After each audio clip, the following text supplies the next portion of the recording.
When Motorola relaunched their Razr but updated it to a more modern foldable style, I was like, damn, that's like modern day tech with some nostalgia. And I guess that's exactly what they were going for. Still, for me, I just don't see a need, a necessity for a foldable phone yet.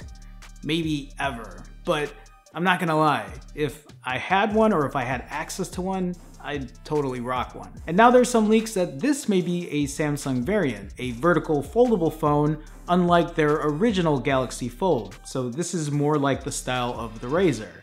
This is 2020. Well, this is 2019, but this is the future. The future!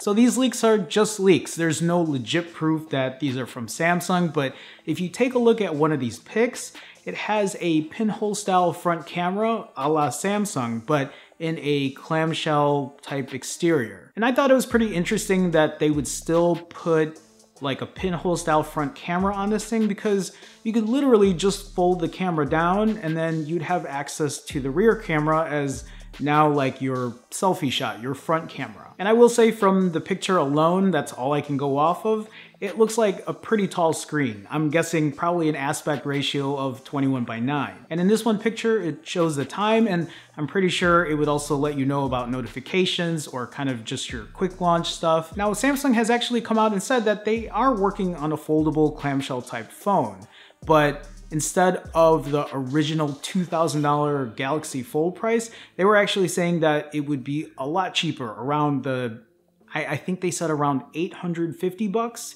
maybe in the $750 to $850 range, which is definitely a lot cheaper. And even if you compare it to the Motorola Razr that's selling at $1,500, that's, I mean, that's a great deal in those terms, but it's still a pretty steep price for a foldable phone, especially with, well, what I'm guessing would be mid-tier specs. See, the way I look at it is you're paying for the technology of a foldable phone. If you take a look at Motorola, they're selling a $1,500 phone with a 700 series Snapdragon processor or chipset.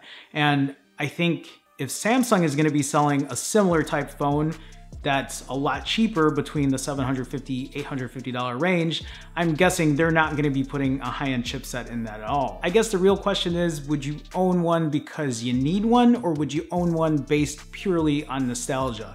Like, the only thing I can think of owning a foldable phone is because you just don't have enough space to carry a regular glass, like, not foldable phone. Like, you need something that's a lot more compact. I will say it's definitely a conversation starter. I'm a specs guy myself. I kind of like the high-end parts of a phone.